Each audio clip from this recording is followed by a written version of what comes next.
England में चंद दिन पहले 3 बच्चियों को मारने वाले कातिल का नाम सामने आ गया है। वो कातिल कौन है, और जो ये अफवाहें फैलाई जा रही थी कि वो एक मुसलमान है या वो किश्ती के जरिए यूके आया था, ये सारी अफवाहें दम तोड़ गई हैं, क्योंकि उसका नाम अब मंजर आम पर आ गया है। एक तो हम आपको ये बताएंगे, दूसरा ये बताएंगे कि इस वक्त जो सारे इंग्लैंड में हालात बने हुए हैं उसकी आखिर वजह क्या है, क्यों ऐसी नौबत आई कि आज पुलिस और वहाँ के जो पॉलिटिकल कारकुन हैं वो आमने सामने हो गए हैं और एक दूसरे को मारकर जख्मी भी कर रहे हैं। तो ये जो ताज़ा तरीन अपडेट्स है इंग्लैंड के हवाले से वो आपके साथ शेयर करते हैं। सबसे पहले हम बात करते हैं कि जो इस वक्त मौजूदा सूरत हाल इंग्लैंड की, जो कि अभी भी कंट्रोल से बाहर है, आखिर ये पैदा कैसे हुई। चंद रोज पहले एक डांस क्लब में छोटी बच्चियां जो है ना, हॉलीडेज डांस क्लब था, वहां पे डांस कर रही थी और टेलर स्विफ्ट का जो है ना वो उस पर थीम सॉन्ग लगा हुआ था। एक 17 साल नौजवान वहां पे गया और उसने उस पर हमला कर दिया, 3 बच्चियों को जान से मार दिया, 8 को जख्मी कर दिया। मरने वाली बेचारी सारी गोरी बच्चियां थी, वहां की रहने वाली थी। जिसने ये हमला किया वो भी कोई इमिग्रेंट्स नहीं था, वहां का पैदाशुदा था, यानी कि बॉर्न इंग्लैंड में था। जब ये सारा कुछ हुआ तो उसके बाद वहां पर जब उनकी तदफीन होने लगी तो अफवाहें फैल गई कि जिस लड़के ने इस क्लब पर हमला किया है, किसी ने कह दिया कि जी वो मुसलमान था और उसका नाम था अली अल शक्ति। ये भी झूठ, क्योंकि उसका नाम है एलेक्स रोबाडोक और वो मुसलमान भी नहीं है। फिर ये अफवाहें फैल गई कि जो लड़का पकड़ा गया है, उसके 17 साल है, जो लड़का पकड़ा गया है वो तो आया था किश्ती के जरिए, लेकिन ये भी गलत था, ये भी अफवाह थी। असाइलम सीकर वो नहीं था, वो तो बॉर्न था वहां का। उसके पेरेंट्स रवांडा से ताल्लुक रखते हैं, ये जो मुलजम है जिसने ये हमला किया। तो ये सारी चीज़ें अब आहिस्ता आहिस्ता सामने आनी शुरू हो गई, इसलिए आपके साथ ये डिस्कस कर रहा हूँ। यहाँ एक चीज़ मैं आपको ये बता दूं कि ये वाकया पुराना है, लेकिन अपडेट्स जो आई हैं ना, बहुत सारे लोगों को हमने ये बताना होता है कि अब वहाँ पर सिचुएशन कैसी है। ठीक हो गया जनाब।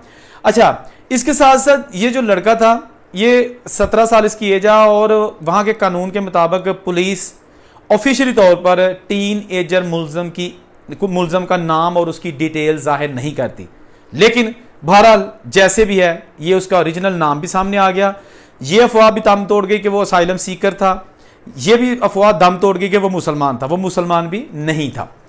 लेकिन जो ही अफवाहें फैली कि वो असाइलम सीकर था और मुसलमान था, तो उस वक्त वहां पर जो फॉर राइट्स जमात के, दाएं बाजू की जमात के जो कारकुन हैं, उन्होंने मस्जिद पे भी हमला कर दिया कि जी वो मुसलमान था। फिर उन्होंने कहा जी वो मुसलमान नहीं था, वो तो असाइलम सीकर था। तो अब इन्होंने होटल पे हमला कर दिया, यानी वो जो कैंप होते हैं जो असाइलम सीकर्स को सरकारी रहायशगाहें दी जाती हैं, वहाँ हमला कर दिया कि जी वो असाइलम सीकर्स था। लेकिन वो ऐसा भी नहीं था। पुलिस उनको बार बार बता रही थी कि आप कूल डाउन हो जाएं, आप कानून को हाथ में ना लें। लेकिन उन्हें एक ही चीज़ उनके दिमाग में सवार थी कि एक गैर मुल्की जिसने आगे यहाँ पर परमानेंट रेजिडेंसी हासिल किया है, उसने हमारे मुल्क पर यह हमला किया है। लेकिन वो तो अफवाह थी, वो तो गलत खबर थी। असल खबर तो यह है कि वो मुसलमान भी नहीं है और पनाह गज़ीर भी नहीं है। अब जाते हैं थोड़ा आगे। वज़ीर आज़म उसने भी जो है ना वो फॉर राइट्स यानी कि दाएं बाजू की जमात को, सियासी जमात को बाकायदा तौर पर बड़े सख्त अल्फाज में कहा है कि अपने आप को कंट्रोल में रखें और मुल्क का अमन अमान ख़राब ना करें। ठीक है, पुलिस को पूरे इख्तियारात दिए गए हैं और अब तक की इतला के मुताबिक तकरीबन 43 से 50 के लगभग पुलिस एहलकार ज़ख्मी हुए हैं, जो कि कारकुनों के पथराव की वजह से और जो उन्होंने चीज़ें पुलिस पर फेंकी हैं उसकी वजह से 50 के लगभग यूके के पुलिस अफसर इंजर्ड हुए हैं। इसके बावजूद उन्होंने 100 से ज़्यादा लोगों को गिरफ्तार भी किया है पुलिस ने, जो कि ज़्यादा अग्रेसिव थे। क्योंकि जब आप ज़्यादा अग्रेसिव होते हैं तो नुकसान करते हैं, आग लगाते हैं, गाड़ियों को आग लगा दी गई, होटल्स को आग लगा दी गई। होटल से जो असाइलम सीकर्स का होटल था उसके अंदर जाके तोड़ फोड़ की और बहुत सारी प्रॉब्लम्स क्रिएट कर दी।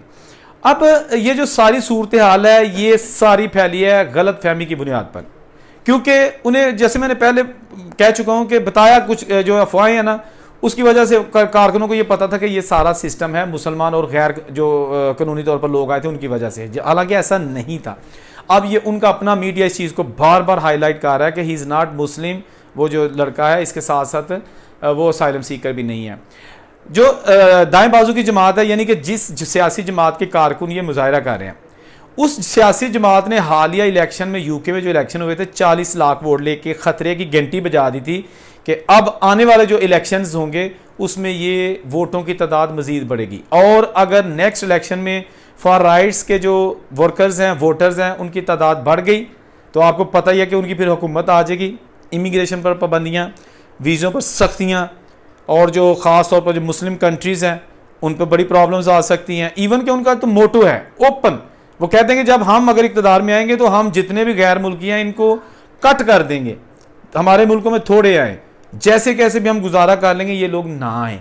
ये वो लोग हैं राइट विंग के सियासी जमात जिनका ये मोटो है कि हम मिलजुल कर रहना नहीं चाहते, हमें किसी की ज़रूरत नहीं है। यानी कि इनकी जो सोच है वो मुतअस्सब परस्ताना है, वो एक मल्टीकल्चर सोसाइटी को एक्सेप्ट नहीं करते।